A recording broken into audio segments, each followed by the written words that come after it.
நேயர்களுக்கு வணக்கம். நம்மோடு உரையாட ஊடகவியலாளர் திரு கேப்ரியல் இணைந்திருக்காங்க. அவங்க பேசலாம். அதுக்கு முன்பாக நம்ம தொடர்ந்து வைக்கக்கூடிய ஒரு கோரிக்கை தான், சப்ஸ்கிரைப் பண்ணிட்டு வீடியோ பாருங்க அப்படின்னு சொல்லிட்டு இருக்கோம்.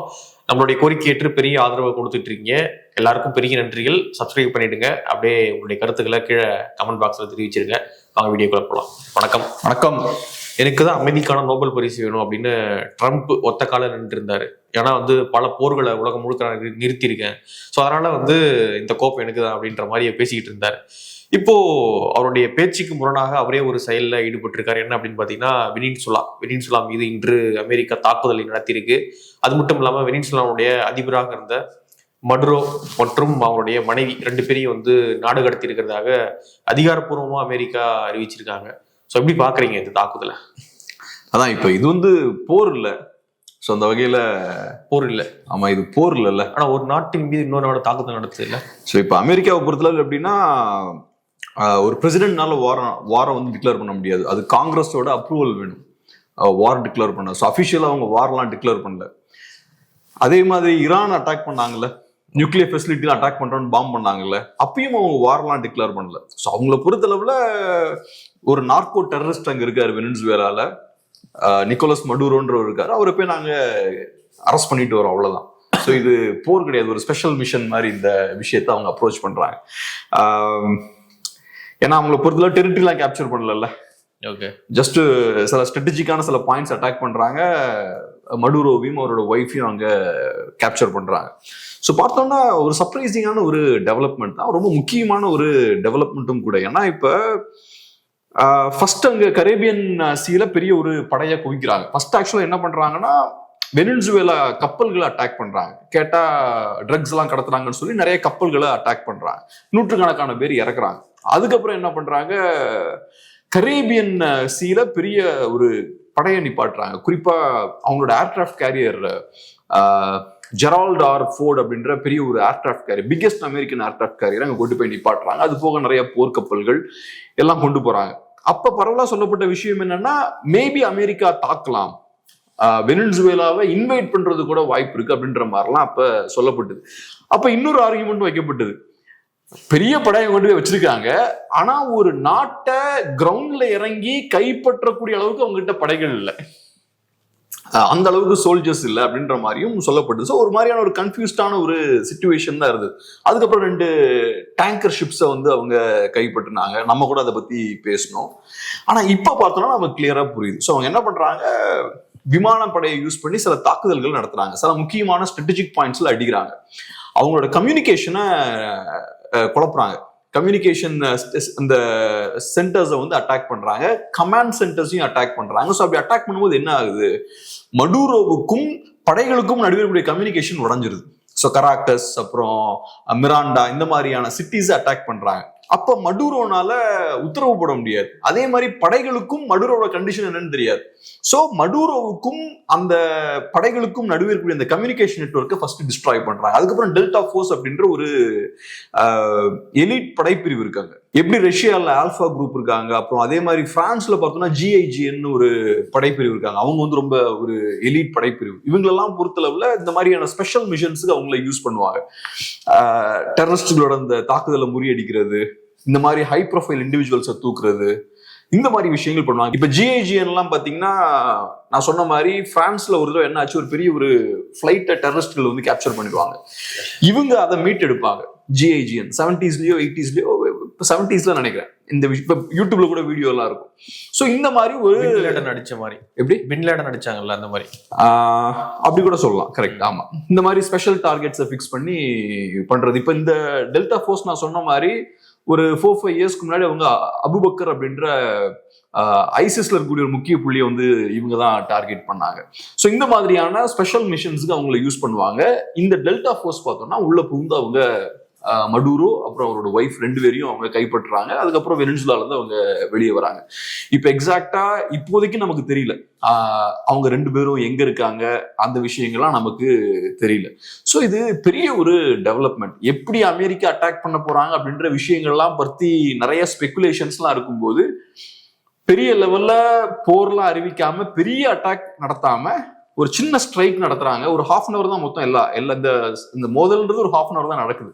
அதுக்கப்புறம் அவங்களோட டார்கெட்டை வந்து கேப்சர் பண்றாங்க. காலையில 2 மணிக்கு ஸ்டார்ட் ஆகுது, 2:30 மணிக்கு முடிஞ்சிருது. ஸோ 2 மணிக்கு ஸ்டார்ட் ஆகும்போது பயங்கர சத்தங்கள் இருக்கு, 2:30 மணிக்கு கம்ப்ளீட்டா குவைட் ஆகுது, சத்தம் இல்லாம வேலையும் இவங்க முடிச்சிடுறாங்க. ஸோ அதனால ஏற்கனவே நேத்து கூட பார்த்தோம்னா மடூரோ ஒரு பேட்டி கொடுத்திருந்தாரு. அதுவே ரொம்ப அன்யூஷுவலா இருந்தது. யூஸ்வலா ஒரு பிரசிடென்ட்டோ ஒரு பெரிய பிரைம் மினிஸ்டரோ ஒரு நாட்டோட லீடர்னு எப்படி பேட்டி கொடுப்பாரு? ஒரு ப்ரெஸ் கான்ஃபரன்ஸ் கால் பண்ணுவார், நல்லா கோட்லாம் போட்டு நீட்டா வந்து பேட்டி கொடுப்பாரு. இவர் பார்த்தோம்னா டிரைவிங்லேயே பேட்டி கொடுப்பாரு. ஒரு டிஷர்ட்டையும் போட்டுட்டு டிரைவிங் பண்ணிட்டு பேட்டி கொடுப்பாரு. அப்பவே ஆள் மூவிங்ல தான் இருக்காரு அப்படின்ற மாதிரி தான் தோணிச்சு பார்க்கும்போது. கொஞ்சம் அன்யூஷுவலா இருந்தது ஆக்சுவலா அந்த பேட்டி.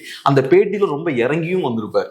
இந்த மாதிரி நாங்க பேச்சுவார்த்தைக்கு ரெடியா இருக்கோம், அமெரிக்கன்ஸுக்கு எங்களோட ஆயிலுக்கு அக்சஸ் கொடுக்கவும் நாங்க ரெடியா இருக்கோம், இந்த விஷயங்கள்லாம் பேசியிருப்பார். பழைய மாதிரி ரொம்ப அதிரடியாலாம் பேசாம ஓரளவுக்கு இறங்கி வந்தும் பேசியிருப்பார்.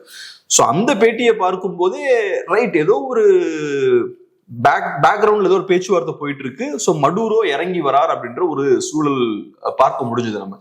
ஆனா இவ்வளவு குயிக்கா பட்டுன்னு உள்ள புகுந்து முக்கியமான 2 பேர் அங்க இருந்து கேப்சர் பண்ணிருப்பாங்க அப்படின்றத யாரும் எதிர்பார்க்கல. பட் அந்த விஷயம் பார்த்தா இப்ப நடந்திருக்கு. ஸோ ஸ்டெப் பை ஸ்டெப்பா ஸ்லோவா ப்ரெஷர் போடுறாங்க. ஃபர்ஸ்ட் அந்த கப்பல்களை தாக்குறாங்க, அதுக்கப்புறம் முற்றுகையிடுறாங்க, அதுக்கப்புறம் அந்த 2 ஆயில் டேங்கர்ஸை கேப்சர் பண்றாங்க, அதுக்கப்புறம் நிறைய ப்ரெஷர் பார்த்தோம்னா போட்டுக்கிட்டே இருக்காங்க.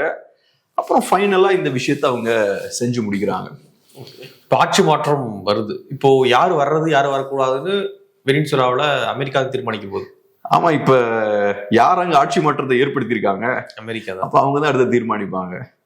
ஸோ அதனால ஆட்சியை மாற்றக்கூடிய கெப்பாசிட்டி அவங்களுக்கு இருக்கும்போது அடுத்து யார் வரணும் அப்படின்றதையும் பெரிய அளவுல தீர்மானிக்க முடியும். அடுத்து வரக்கூடியவங்களோட செயல்பாடுகளையும் அமெரிக்காவால பெரிய லெவல்ல இன்ஃப்ளூயன்ஸ் பண்ண முடியும். ஏன்னா அடுத்து வரக்கூடியவங்களுக்கு தெரியும்ல, நாளைக்கு நமக்கு இதான். ஆமா, இது ஒரு ஜனநாயக பார்வையில இருந்து பார்க்கும்போது ரொம்ப மோசமான ஒரு விஷயம். ஆனா நான் பிராக்டிக்கலா நடக்கிற விஷயத்த நான் சொல்றேன், இந்த ஆங்கிள் இருந்து தான் பார்க்கப்படும். ஸோ அதனால அடுத்தது பவருக்கு வரவர் அமெரிக்காவோட கண்ட்ரோலுக்கு கீழே இருப்பார். அமெரிக்கா சொல்றதெல்லாம் அவரு கேட்பார். இப்ப நியாயமான விஷயம் என்னன்னா, மடூரோ அப்கோர்ஸ் அவர் ஒரு டிக்டேட்டர் தான், அவர் ஒன்றும் பெரிய யோகியமான லீடர்லாம் கிடையாது.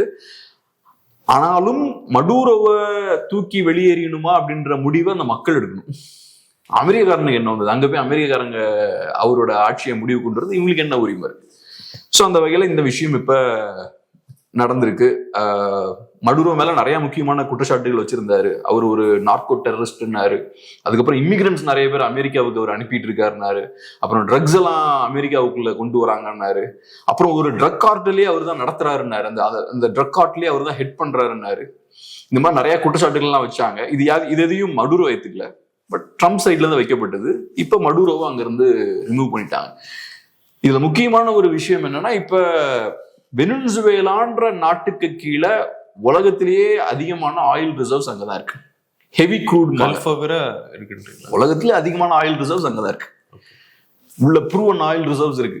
303 பில்லியன் பேரல்ஸ் ஆஃப் ஆயில் அங்க இருக்கு. ஆனா இப்போதைக்கு பார்த்தோம்னா வெனிசுவேலா பெருசா ஆயில் எக்ஸ்போர்ட் பண்ணல. ஏன்னா அவங்களுக்கு ஏகப்பட்ட சிக்கல்கள் இருக்கு. அதனால அவங்க பெருசா அவங்களோட ஆயில் ரிசோர்ஸை யூஸ் பண்ணல. இப்ப அமெரிக்காவை பொறுத்தளவுல அவங்களுக்கு அதுதான் இப்ப ஏன்னா இப்ப அமெரிக்காவுக்கு இருக்கிற சிக்கல் என்னன்னா, முதல்ல இப்ப நிறைய கேட்டகரிஸ் ஆஃப் ஆயில் இருக்கு. வெனிசுவேலா கிட்ட இருக்கிறது ஹெவி க்ரூட், அமெரிக்கா இருக்கிறது பார்த்தோம்னா லைட் க்ரூட், அது கொஞ்சம் சாஃப்டான ஆயிலா இருக்கும். இப்ப அமெரிக்கன் ரிஃபைனரிஸ் பார்த்தோம்னா நிறைய கட்டி வச்சிருக்காங்க. குறிப்பா இந்த கல்ஃப் கோஸ்ட் பகுதி இருக்கு, டெக்சஸ் அந்த ஸ்டேட்ஸ்லாம் இருக்கக்கூடிய பகுதி இருக்கு. அங்க பார்த்தோம்னா அமெரிக்கன்ஸ் வந்து நிறைய ரிஃபைனரிஸை ஒரு 10 இயர்ஸ்க்கு முன்னாடியே உருவாக்கி வச்சிருக்காங்க. இதெல்லாம் இந்த ஹெவி க்ரூட் ஆயில ரிஃபைன் பண்ணக்கூடிய ரிஃபைனரிஸ். ஸோ இப்ப இந்த ரிஃபைனரிஸ்க்குலாம் ஹெவி க்ரூட் ஆயில் வேணும். அது அமெரிக்கால கிடையாது, அங்க லைட் க்ரூட் தான் இருக்கு. ஸோ இப்ப ஹெவி க்ரூட் எங்க இருக்குன்னா வெனிசுவேலால இருக்கு. அதனால இப்ப வெனிசுவேலாவை கைக்குள்ள கொண்டு வந்தாச்சு. அங்க நிறைய ஆயில் ரிசர்வ்ஸும் இருக்கு. இப்ப அமெரிக்கன் கம்பெனிஸுக்கு தேவையான ஹெவி க்ரூடும் கிடைச்சாச்சு. ஸோ ட்ரம்ப் அவருக்கு வர மாதிரி ஒரு விஷயம் சொன்னாரு, ட்ரில் பேபி ட்ரில்னு சொன்னாரு. அதை தான் இப்ப அவங்க பண்றாங்க. ஸோ இப்ப அமெரிக்காவில் கூடிய இந்த ஆயில் இண்டஸ்ட்ரிக்கு திருப்பி ஒரு வேகத்தை கொடுக்குறாங்க. ஏன்னா அமெரிக்காவை பொறுத்தளவுல மேஜர் ஆயில் மேனுஃபேக்சரர் அவங்க. நம்ம நிறைய நேரங்கள்ல சவுதி அரேபியாலாம் பத்தி அதிகமா பேசினாலும் உலகத்திலே பிகெஸ்ட் ஆயில் ப்ரொடியூசர்னா அமெரிக்கா தான். செகண்ட் தான் சவுதி அரேபியா, இந்த மாதிரியான நாடுகள்லாம் வருவாங்க. ஸோ அமெரிக்காவுக்கு இப்ப வெனிசுவேலாவோட ஆயில் ரிசோர்ஸ் தேவை. ஸோ அதனால இந்த விஷயத்த அவங்க பண்றாங்க. இது பார்க்கும்போது ஒரு வகையில பார்க்கும்போது ரொம்ப பயமாவும் இருக்கு. அமெரிக்கா நினைச்சா அவங்களுக்கு ஆயில் வேணும்னு நினைக்கிறாங்க, பட்டுன்னு போய் ஒரு நாட்டில் இருக்கக்கூடிய லீடரை தூக்குறாங்க, தூக்கிட்டு பெரிய பெரிய போர், சண்டை, எக்கனாமிக் லாஸ் அதெல்லாம் எதுவுமே இல்லை. லீடரை மட்டும் அங்கிருந்து ரிமூவ் பண்றாங்க. ரிமூவ் பண்ணிட்டு அடுத்தது அவங்களுக்கு பிடித்தமான ஒரு லீடரை அங்கே உட்கார வைக்க போறாங்க. ஆயிலுக்கும் அவங்களுக்கு இப்போ ஆக்சஸ் கிடைக்க போகுது. ஸோ இது கொஞ்சம் டேஞ்சரான ஒரு விஷயமும் கூட. ஓகே, இது டெவலப் ஆகும்னு நினைக்கிறீங்களா? அது போரா அல்லது வெனிசுலாவுக்கு ஆதரவா இந்த நாடு வர்றது அந்த நாடு வர்றது, ஸோ இந்த மாதிரி லத்தீன் அமெரிக்க நாடுகள் ஒன்று கூடுறது இந்த மாதிரி நடக்குமா? டெவலப் ஆகுமா? எதுவும் பெருசா நடக்கிறதுக்கான வாய்ப்பு இல்லை. என்ன பண்ண போறாங்க அவங்கெல்லாம்? ஒண்ணு கூடி என்ன பண்ண போறாங்க? அமெரிக்காவை ஆக்கிரமிக்க போறாங்களா என்ன? ஒண்ணும் பண்ண முடியாது அவங்களால. ஸோ இப்போ வந்தாங்க, அவங்க வேலையை முடிச்சுட்டாங்க. ஆனா இப்ப இதனால நிறைய நாடுகளுக்கு பெரிய பாதிப்பு வரும். இப்ப அமெரிக்காவோட முக்கியமான ஸ்ட்ராட்டஜி என்னவா இருக்கும்னா, அமெரிக்கா கைக்கு வெனிசுவேலன் ஆயில் போயாச்சுன்னா குளோபல் ஆயில் சப்ளைல இந்த ஆயிலும் உள்ள போக ஆரம்பிக்கும். அப்ப சப்ளஸ் கிரியேட் ஆக ஆரம்பிக்கும். அந்த குளோபல் ஆயில் சப்ளைல எண்ணெய் வந்து அதிகமாக ஆரம்பிக்கும். அப்படி அதிகமான என்ன ஆகும்? ஆயில் பிரைஸ் கம்மியாகும். அப்ப யாரு பாதிக்கப்படுவா? ரஷ்யா, ஈரான் இந்த மாதிரியான கண்ட்ரிஸ் பாதிக்கப்படுவாங்க. குறிப்பா ரஷ்யாவை எடுத்துக்கிட்டோம்னா, ஏற்கனவே இந்த லாஸ்ட் ஒரு 6 months பார்த்தோம்னா அவங்களுக்கு ஆயில் ரெவன்யூ ரொம்ப கம்மியாயிட்டு இருக்கு. அதே மாதிரி ஈரானுக்கும் நிறைய பிரச்சனைகள்லாம் இருக்கு. ஸோ இதெல்லாம் இருக்கும்போது இப்ப அமெரிக்கா இந்த புது சப்ளையை உள்ள இறக்க போறாங்க. வெனிசுவேலன் ஆயிலும் இப்ப ஆயில் மார்க்கெட்டுக்குள்ள இறக்குவாங்க ஃபியூச்சர்ல. அப்படி இறக்க ஆரம்பிச்சிட்டாங்கன்னா ரஷ்யாவுக்கு இன்னும் சிக்கல் ஆகும். ரஷ்யாவோட ரெவன்யூ பார்த்தோம்னா இன்னும் கம்மியாக ஆரம்பிக்கும். ஸோ இந்த கால்குலேஷனும் இருக்கு. ஒண்ணு, அமெரிக்கன் ரிஃபைனரிஸ்க்கு வேலை கிடைக்குது, அமெரிக்காவுக்கு இது நிறைய ரெவன்யூவை கொடுக்கும். ரெண்டாவது, அமெரிக்கன் எதிரிகளையும் பார்த்தோம்னா பலவீனப்படுத்திடலாம். இப்ப ரஷ்யாவும் ஈரானும் ரொம்ப க்ளோஸா இருக்காங்க சைனாவோட. ஆக்சுவலா பாத்தீங்கன்னா வெனிசுவேலாவும் சைனாக்கு நிறைய ஆயில் சப்ளை பண்றாங்க. ஸோ இப்ப வெனிசுவேலன் ஆயில் நிறைய சைனாவுக்கு போக ஆரம்பிச்சா அதுவும் பார்த்தோம்னா ரஷ்யாவுக்கும் ஈரானுக்கும் சிக்கலை கொடுக்கும். இந்த வகையில அமெரிக்காவோட எதிரிகளை ஓரம் கட்டுறதுக்கும் இந்த ஸ்ட்ராட்டஜியை அவங்க யூஸ் பண்ணுவாங்க. இப்போ அமைதிக்கான நோபல் பரிசுலாம் வந்து கேட்டுக்கிட்டு இருந்தாரு நம்ம ட்ரம்ப் அவர்கள். கண்டிப்பாக இனிமே தரமாட்டாங்களா? எப்படி பாக்குறீங்க அதை? அவரை பொறுத்தளவுல வெனிசுவேலா இருந்து இந்த லாஸ்ட் ஒரு 10-15 yearsல 8 மில்லியனுக்கும் மேற்பட்ட மக்கள் அமெரிக்காவுக்குள்ள புகுந்துட்டாங்க. சவுத் அமெரிக்காவுக்குள்ள அவங்க புகுந்துட்டாங்க. ஸோ அமெரிக்காவுக்கு ஏகப்பட்ட பிரச்சனைகள். அதே மாதிரி ட்ரக்ஸும் பார்த்தோம்னா அமெரிக்காவில் அதிகமாயிருச்சு. லட்சக்கணக்கான பேர் அமெரிக்கால இறந்துட்டாங்க. ஸோ அந்த வகையில அமெரிக்காவை காப்பாத்துறதுக்காக தான் நான் அதை பண்ணேன் அப்படின்றதான் அவரோட கிளைமா இருக்கு. ஸோ இது வார் கிடையாது. நாங்க ஒரு நார்கோ டெரரிஸ்ட் அங்கே உள்ள புகுந்து தூக்கியிருக்கோம். ஏன்னா அவருக்கு ஒரு பவுண்டிலாம் செட் பண்ணிருக்காங்க. $50 million ஒரு பவுண்டிலாம் ஃபிக்ஸ் பண்ணியிருக்காங்க. ஸோ அந்த வகையில நாங்க ஒரு டெரரிஸ்ட், ஒரு திருடனை பிடிக்கிற மாதிரி நாங்க போய் அவரை தூக்கியிருக்கோன்றதான் ட்ரம்ப்போட கிளைம். ஆனா எனக்கு தெரியல நோபல் பிரைஸுக்கு இவர் குவாலிஃபை ஆவாரா, ஆக மாட்டாரா? அதுக்கு வாய்ப்பே இல்லை. ஒரு US பிரசிடென்ட்ன்றவர் one of the most violent leaders தானே அவங்க. இங்க ஊர்ல நடக்கிற முக்காவாசி பிரச்சனைக்கு அமெரிக்கா தான் காரணமா இருப்பாங்க. அப்படி இருக்கும்போது கண்டிப்பாக கிடைக்க வாய்ப்பு இல்லை. மடுரோ அவர்கள் இங்க புதிய தலைவர் நியமித்த பிறகு, புதிய அதிபர் வந்த பிறகு இவங்க ரிலீஸ் பண்ணிடுவாங்களா? எப்படி பாக்குறீங்க? எங்க இருப்பாரு இவரு? தெரியல. மடுரோ கதை என்ன ஆகும் நமக்கு தெரியல. முக்கியமான ஒரு விஷயம் என்னன்னா, அவரோட ஒய்ஃப் வந்து நம்ம அவரோட முக்கியமான ஒரு பார்ட்னர்ன்றாங்க. இன்ஃபேக்ட் பினான்சியல் டீலிங்ஸ்ல எல்லாம் மடுரோட ஒய்ஃபுக்கு வந்து நிறைய இன்ஃப்ளூயன்ஸ் உண்டு. அவங்க தான் அதை ஃபுல்லா பார்த்துக்கிட்டு இருந்தாங்க. யூஸ்வலா பொலிட்டிஷியன்ஸ் இப்படிதான் பண்ணுவாங்க. அரசியல்வாதி அரசியலை பார்த்துப்பாரு, அண்ணன் தம்பி இவங்க எல்லாம் பார்த்தோம்னா அந்த பிசினஸ் சைடு வந்து அவங்க பார்த்துப்பாங்க. மடுரோ கேஸ்ல மடுரோ பொலிட்டிக்கல் அந்த விஷயங்கள் எல்லாம் பார்த்துப்பாரு, ஒய்ஃப் வந்து பிசினஸ் பினான்ஸ் ரிலேட்டட் விஷயங்கள் எல்லாம் பார்த்துட்டு இருந்தாங்க. ஸோ இப்போ சொல்லப்படுற விஷயம் என்னன்னா, மடுரோட ஒய்ஃப் ரொம்ப முக்கியமான ஒரு பார்ட். ஸோ அவங்க கிட்ட விசாரிக்கும் போதுதான் அவங்க பணத்தை எங்க வச்சிருக்காங்க, எப்படி நிறைய பணம் சம்பாதித்தார்கள், அவங்க ஃபேமிலியோட ரோல் என்ன, யார் யார் முக்கிய புள்ளிகள், இதெல்லாம் அப்பதான் தெரியும்ன்றாங்க. ஸோ அந்த வகையில 2 பேரையும் சேர்த்து அதனாலதான் கேப்சர் பண்ணிருக்காங்க. மடுரோவை மட்டும் கேப்சர் பண்ணல, 2 பேரையும் சேர்த்து பண்ணிருக்காங்க. அது காரணம் தெரியும் இவங்களுக்கு, மடுரோட ஒய்ஃபும் முக்கியமான ஒரு இண்டிவிஜுவல். ஸோ அதனால பார்ப்போம். எனக்கு என்னமோ தப்பிக்கிறதுக்கான வழி இருக்கான்னு எனக்கு தெரியல. அவங்க ரிலீஸ் பண்ணா உண்டு. ஆமா, ஏன்னா இப்ப ஒரு பாயிண்ட்ல அமெரிக்கா என்ன சொல்றாங்க, உங்களுக்கு நாங்க ஒரு ஃப்ரீ பேசேஜ் தரோம், நீங்க வேற ஏதாவது ஒரு நாட்டுக்கு போயிருங்கன்ற மாதிரி சில ஆப்ஷன்ஸ் முன்னாடி கொடுத்தாங்க. சோ அப்ப மடுரோ கிட்ட ஒரு லெவரேஜ் இருக்கு, ரைட்? நீங்க என்ன விடாம நீங்க எந்த சண்டைக்கு வந்தீங்கன்னா உங்களுக்கும் இழப்பு நிறைய இருக்கும், எங்களுக்கும் நிறைய இழப்பு இருக்கும். ஸோ அதனால ஒரு சின்ன லெவரேஜ் இருந்து எங்ககிட்டயும் ஒரு ஆர்மி இருக்கு, நாங்களும் ஃபைட் பண்ணுவோம். இன்னைக்கு மடுரோ ஒரு இண்டிவிஜுவல் தான், அவர்கிட்ட வேற எதுவும் பவர் இல்லைல்ல. அந்த வெனின்சுவேலான்ற அந்த கண்ட்ரி அவர் பின்னாடி இல்லை. ஸோ அந்த வகையில மடுரோ கிட்ட இன்னைக்கு லெவரேஜ் இல்லை. பெரிய மக்கள் புரட்சி அந்த மாதிரி ஒன்றும் வரல, ஒரு சைலண்டா தான் இருக்குல்ல. அங்க ஏற்கனவே ஏகப்பட்ட பிரச்சனை இருக்கு. வெனின்சுவேலால பெரிய இன்ஃபிளேஷன் இருக்கு, அங்க பொருளாதார ரீதியா பெரிய சிக்கல் இருக்கு. நான் இப்ப சொன்ன மாதிரி அங்க அவ்வளவு எண்ணெய் வளங்கள் இருக்கு. ஆனா வெனின்சுவேலாவை பொறுத்தளவுல மேஜர் ஆயில் ப்ரொடியூசிங் நேஷன்ஸ்னு பார்த்தோம்னா வெனின்சுவேலா அந்த லிஸ்ட்ல பின்னாடி தான் இருப்பாங்க, ஆப்பிரிக்கன் நேஷன்ஸோட இருப்பாங்க. இவ்வளவு எண்ணெய் வளங்கள் உங்ககிட்ட இருந்தாலும் அதை ப்ராப்பரா எக்ஸ்ட்ராக்ட் பண்ணி அதை ப்ராப்பரா உங்களால யூஸ் பண்ண முடியல.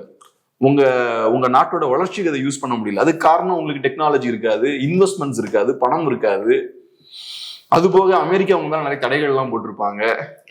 ஸோ டெக்னாலஜி உள்ள கொண்டு வரதெல்லாம் சிக்கல் இருக்கும். பட் இந்த மாதிரி நிறைய பிரச்சனைகள்லாம் இருக்கு. பட் என்னன்னா உங்ககிட்ட இவ்வளவு எண்ணெய் வளம் இருந்தும் உங்களால பெருசா அதை கேபிட்டலைஸ் பண்ண முடியல. அது போக லட்டின் அமெரிக்கன் கண்ட்ரிஸ் பார்த்தோம்னா பெரும்பாலும் இப்ப சிக்கல்ல தான் இருக்காங்க. நிறைய கண்ட்ரிஸ்ல ஏகப்பட்ட பொருளாதார ரீதியான பிரச்சனைகள் இருக்கு. வெனின்சுவேலாலையும் அதே மாதிரிதான். இவங்கெல்லாம் சர்வாதிகாரிகள் தான். இவரும் ஒரு சர்வாதிகாரி தான். இவருக்கு முன்னாடி இருந்த ஹியூகோ சாவேஸும் அப்படிதான். ஹியூகோ சாவேஸ் பிரசிடென்டா இருக்கும்போது இவர் வைஸ் பிரசிடென்டா இருந்தாரு. அவர் தான் இவரை அடுத்த லீடரா ப்ரொஜெக்ட் பண்ணது. ஸோ அந்த வகையில் இவங்கெல்லாம் பார்த்தோம்னா கரெக்டான லீடர்ஸ் தான். கரெக்டான லீடர்ஸ். இவங்க பெருசா வெனின்சுவேலாவையும் பெருசா டெவலப் பண்ணல. அப்கோர்ஸ் இப்போ அமெரிக்கா மோசம், அமெரிக்கா எதிர்ப்பு, ஏகாதிபத்திய எதிர்ப்பு இதெல்லாம் அவங்க பேசிட்டு இருந்தாங்க. அதெல்லாம் ரைட். அதை தாண்டி அமெரிக்க எதிர்ப்புலாம் ஓகே, அது மக்களுக்கு சோறு போடாதுல்ல. கடைசியில நீங்க உங்க மக்களுக்கு ஏதாவது செய்யணும் இல்ல, அந்த ஏரியால பெருசா எதுவும் பெர்ஃபார்ம் பண்ண முடியல உங்களால. ஸோ அதனாலதான் சிக்கல்ல இருக்காங்க. இன்னொரு விஷயம் கடைசியா நம்ம பேச வேண்டியது என்ன அப்படின்னா, அமெரிக்கா ராணுவத்தினுடைய பலம் எவ்வளவு ஈஸியா ஒரு அரை மணி நேரத்துல ஒரு நாட்டினுடைய அதிபரே உள்ள பூந்து எந்த பிரச்சனையும் இல்லாம தூக்கிட்டு வர முடியுது அப்படின்றது. ஸோ அவ்வளோ வலிமையான ஒரு ராணுவம் அப்படின்னும் பொழுது அது மற்ற நாடுகளை வந்து பயமுறுத்துற அளவுக்கு இருக்கும். எப்படி பாக்குறீங்க? கண்டிப்பா இது எல்லா நாடுகளுக்கும் ஒரு மெசேஜ் தான். குறிப்பா மற்ற லட்டின் அமெரிக்கன் கண்ட்ரீஸுக்கும் இது ஒரு மெசேஜ் தான். இது கிளியரான ஒரு மெசேஜ் தானே எல்லாம். எங்கனால சில விஷயங்கள் பண்ண முடியும் அப்படின்றத அவங்க காட்டுறாங்க. இப்போ டெல்டா ஃபோர்ஸ்னால இதை பண்ண முடியுது. செகண்ட் வேர்ல்டு வார்ல பார்த்தா என்ன பண்ணுவாங்க, முசோலினி ஒரு சிக்கிடுவாரு, எதிரிகள் கையில மாட்டிப்பாரு. ஒரு சின்ன ஒரு ஹில்ல வச்சிருப்பாங்க முசோலினிய. அப்ப ஓட்டோ ஸ்கோர்சினி அப்படின்ற ஒரு கமாண்டர் ஒருத்தர் ஹிட்லர் அவர் அப்பாயின்ட் பண்ணுவாரு. அப்பாயின்ட் பண்ணி ஒரு 7 பேர் சேர்ந்து முசோலினியை காப்பாத்திட்டு வந்துருவாங்க. ஸோ அது காட்டக்கூடிய விஷயம் என்னன்னா, எங்களால உங்க பகுதிக்குள்ள பூந்து என்ன வேணாலும் பண்ண முடியும், நாங்க வீக்கா இருக்கோம் நீங்க நினைச்சுக்காதீங்க, எங்களால படைகளோடு அங்க வர முடியாதா இருக்கும், ஆனா நாங்க ஒரு சின்ன ஒரு ஸ்பெஷல் ஃபோர்ஸ் அனுப்பி அங்க நாங்க உங்களை தூக்கிடுவோம். இதுவும் அதே மாதிரி தானே. மேபி எங்களோட ஆர்மியை கொண்டு வந்து அங்க உங்களோட சண்டை போட்டு ஆப்கான்ல பண்ண மாதிரியோ ஈராக்ல பண்ண மாதிரியோ சண்டை போடுறது சாத்தியம் இல்லாத ஒரு விஷயமா இருக்கும். ஏன்னா எங்களுக்கு நிறைய ரிசோர்ஸ்லாம் ஸ்பெண்ட் ஆகும், பொருளாதாரத்துக்கு பெரிய டேமேஜ் ஏற்படுத்தும். ஆனா சிம்பிளா இந்த விஷயத்த பண்ண முடியுன்றதை காட்டிட்டாங்க பாருங்க. ஸோ அதனால இது எல்லாருக்கும் ஒரு மெசேஜ் தான். குறிப்பா லட்டின் அமெரிக்கன் நேஷன்ஸ் அப்புறம் அமெரிக்காவோட எதிரிகளுக்கு இது கிளியரான ஒரு மெசேஜ் தான். வெயிட் பண்ணி பார்க்கலாம் என்ன நடக்குது அப்படின்னு. நிறைய விஷயங்கள் பார்க்கறதுக்கிட்டீங்க. நன்றி.